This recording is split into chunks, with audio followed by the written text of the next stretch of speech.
Good day, this is Jim Pytel from Columbia Gorge Community College, Renewable Energy Technology Program. This is ET 122, Digital 2. Today we're going to discuss one-shots. One-shot is a monostable multivibrator. Remember, this is a device with one stable state, hence the word mono, which can temporarily assume an unstable state only to automatically return to its stable state. And its normal state, when you get them, what do you think it's going to be in, the stable or the unstable? Well, pretty obviously the stable.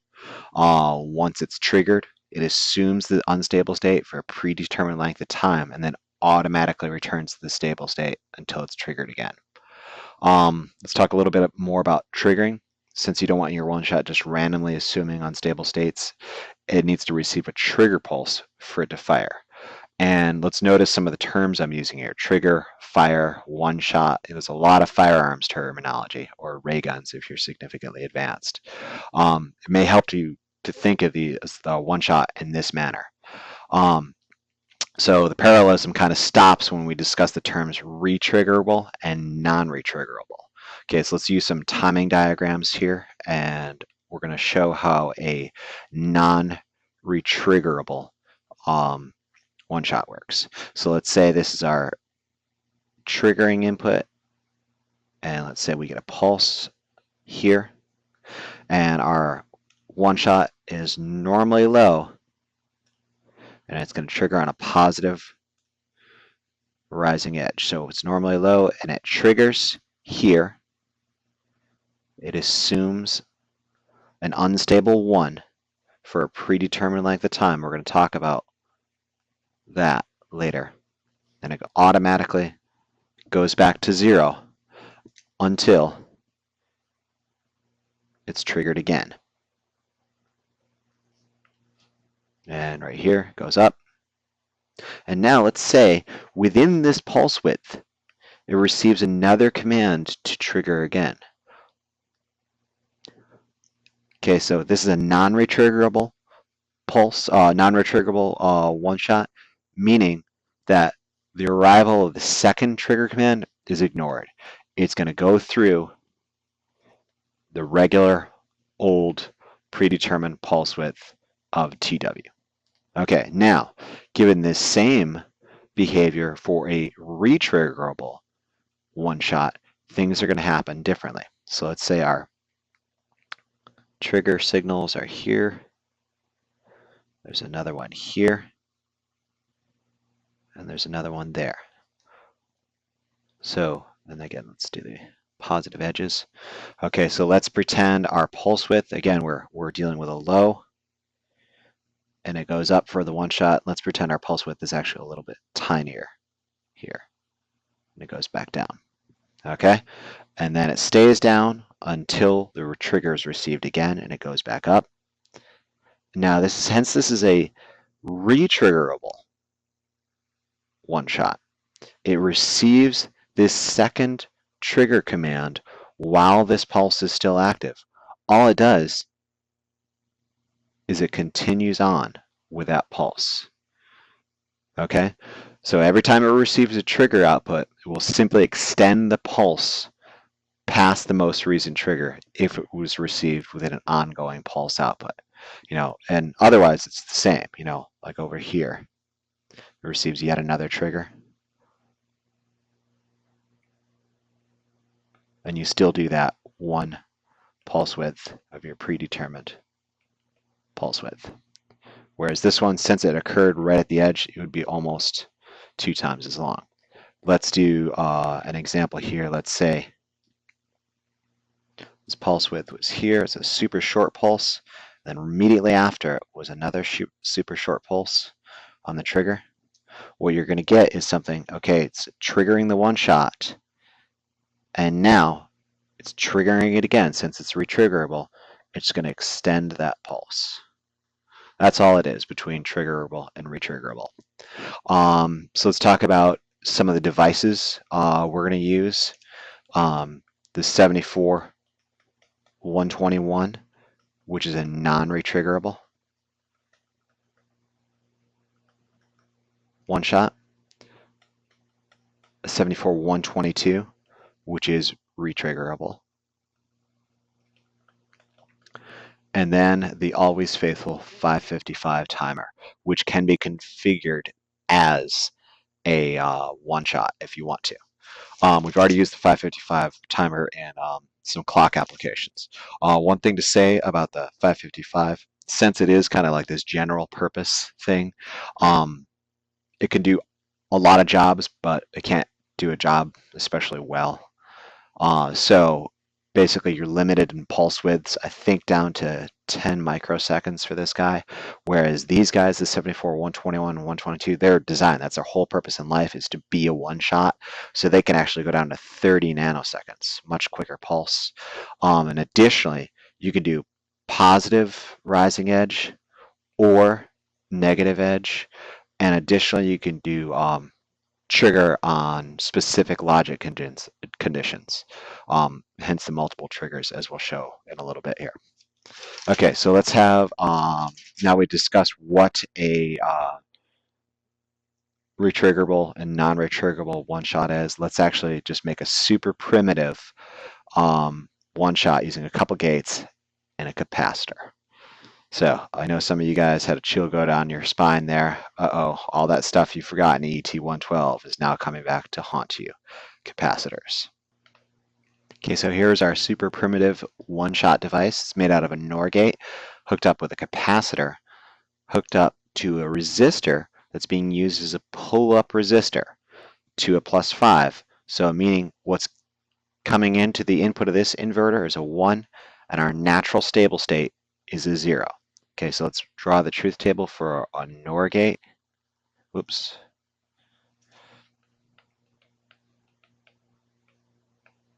So a NOR gate is going to have that truth table, and implying that there's no trigger, because remember this 0 is being fed back over to there. When there's no trigger, both inputs of the NOR gate are 0, and we're in this condition where the output is a 1. Okay, now with +5, because of the pull-up resistor on one side of the capacitor, and +5 on the other side of the capacitor because of the natural stable state, what's the voltage across the capacitor? Well, +5 on one side, +5 on the other. There's no voltage across the capacitor, and nothing special happens, and it stays unchanged. So now, all of a sudden, a pulse comes along upon one input of the NOR, and that's a high. And now we're in this condition right there, where we've got a 1 and a 0, and this output goes low. So now, this is going to be a potential difference across the capacitor. But let's keep on going through this. So if this was a 0 here, there's a 0 input there. It changes the input here, excuse me, the output to 1. Okay, so we've triggered, we've risen up, basically we've given a trigger signal, and our output goes from 0 to 1. Okay, now we need to automatically return back to our initial stable state. Well, that's where the capacitor comes in. With a low on one side and a high on the other, there's a potential difference across the capacitor, and it starts to charge up according to the equation Vc of t equals the applied voltage 1 minus e to the negative t over tau, which, if we remember right, is a rise to function, which looks like this right here, where this is our applied voltage. In this particular case, it's 5 volts, and it's going to reach 5 volts for all intents and purposes at 5 time constants. Okay, this is the critical point. What determines the rate of change is tau. Tau is equal to R times C. Okay, so if there was a 0 here, and it's gonna slowly, if it was a 0 and it's gonna slowly rise to 5, well, not slowly, it's gonna rise to 5. Once it rises to 5, i.e. a 1, it changes the input to the inverter back to a 1, and our output goes back to 0. Ta-da! What determines this pulse width right here? That guy. The time constant R times C. You want a longer pulse width? Put in a bigger resistor. You want a shorter pulse width? Put in a tinier resistor. Pretty cool, huh?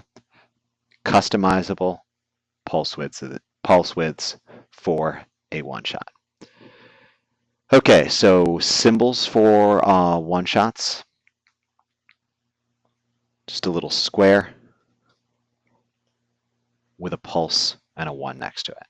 That's all it is one pulse. You're going to have a trigger input, and you're going to have a Q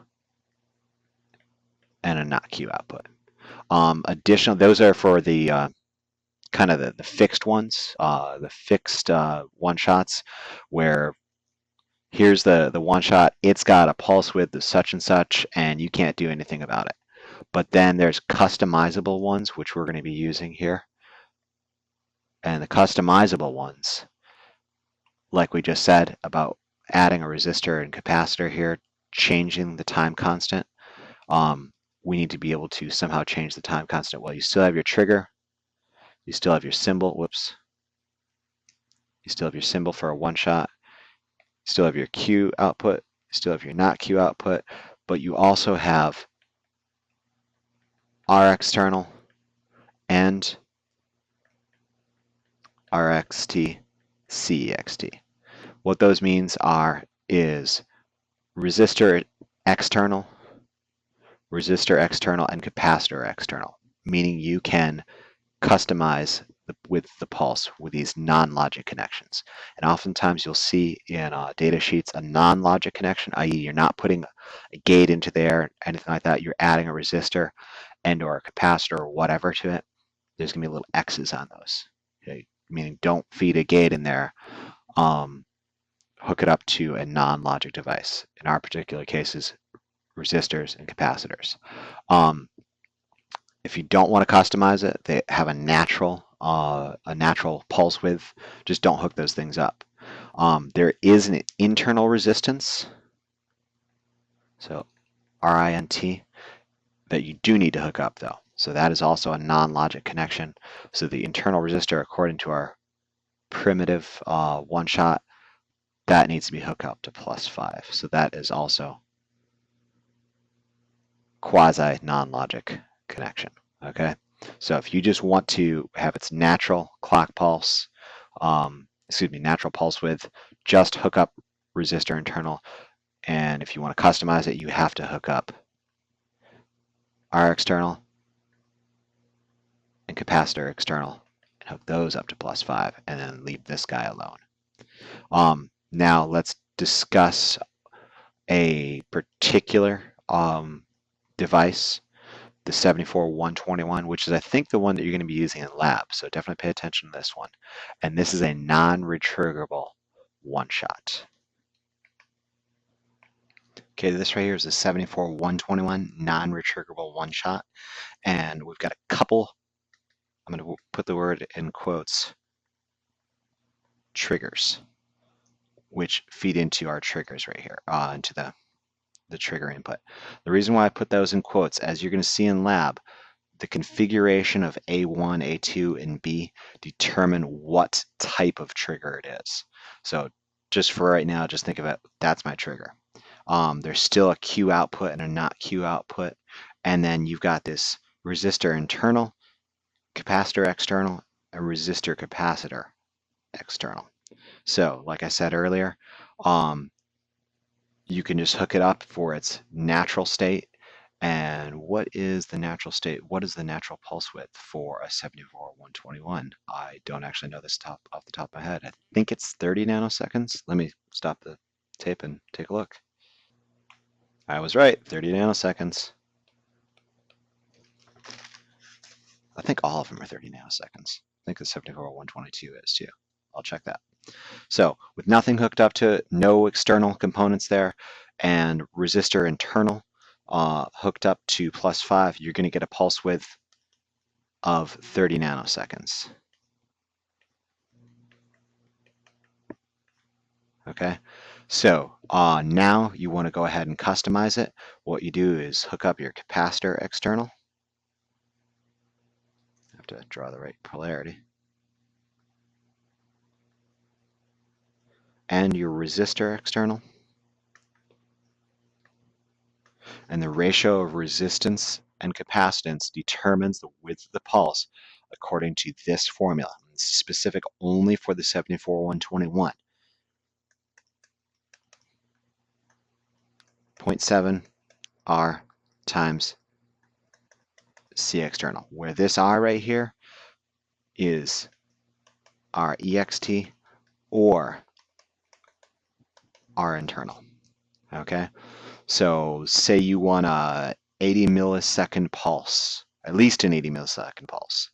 So at least 80 millisecond pulse width. And you've got a 22 microfarad capacitor. Can you do it with a 5K resistor? So 80 milliseconds, 0.7 R, since we're using an external resistor of 5K, just put that in there, times C, since we're using a 22 microfarad, just put that in there. What you get here is that equal to? That's the question. You get something like 77 milliseconds.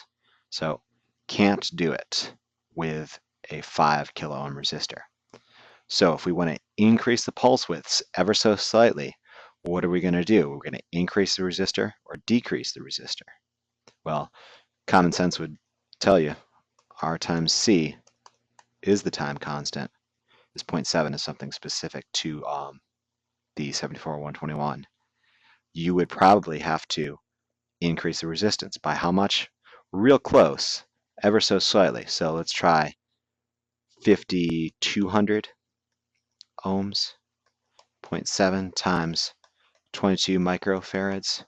You get a pulse width 80.08 milliseconds. So yeah, you're good to go. Okay, so let's talk about the 74122 retriggerable one-shot. Okay, I neglected to mention though something very cool on the 74121, which is also featured on the 74122. This guy right here. This is a Schmidt trigger. You guys should be pretty familiar with that symbol there, especially if you've taken motor controls. That's a hysteresis curve. A Schmidt trigger, think of it as basically just a point of no return trigger for slowly changing values. You know, like say your trigger level occurs at such and such value of voltage, and you've got this slowly increasing voltage there. And you know, there's a bit of tolerance around that region there. Well, once it gets to this point, that's the point of no return, and it's going to trigger right there. It's not going to trigger and untrigger, trigger and untrigger. So you got these slowly rising values of triggers. That's what a Schmidt trigger device. I think it's just it's also called like a hysteresis trigger or something. But Schmidt trigger device. Basically, slowly changing values for the triggers. It's going to trigger once on a slowly changing value. Okay, now we're back to the 74122 retriggerable one shot. The only thing different, honestly, between this guy and the 74121, it's besides the fact that it retriggers, it also has a clear, an active low clear. What an active low clear does, it means never mind, cut the pulse off. And you can do, and again, still here's your Schmidt trigger device. And Q, not Q, here's my symbol for one shot. You've got all these triggers right here. And you've got an active low clear coming in there and an active low clear coming in here. So all it's saying is, never mind, cut the pulse off. It shuts off the trigger also. So that's what's cool about a 74-122. It's retriggerable and it has an active low clear. There is something different about this guy though. The pulse width, the customizable pulse width, it is dependent on a different formula. Whereas previously, the 74-121 used this formula right here. The 74-122, its formula is 0.32 R times C external 1 plus 0.7 R. You don't need to memorize these formulas too. They're given to you on a data sheet. Where this R, and by extension that R, is R external or R internal. In the case of the 74-122, it does not have a 2 kilo ohm resistance. It has a 10 kilo ohm internal resistance. I certainly hope I mentioned that when I talked about the 74-121. So 74-121, this RNT internal resistance has a 2 kilo ohm internal resistance. Okay, so you can use an external capacitor with a 2 kilo ohm internal resistance. So 74-122, 10K. The other one, 2K. And by the way, I earlier said something wrong. 74-122 has a natural pulse width of 45 nanoseconds.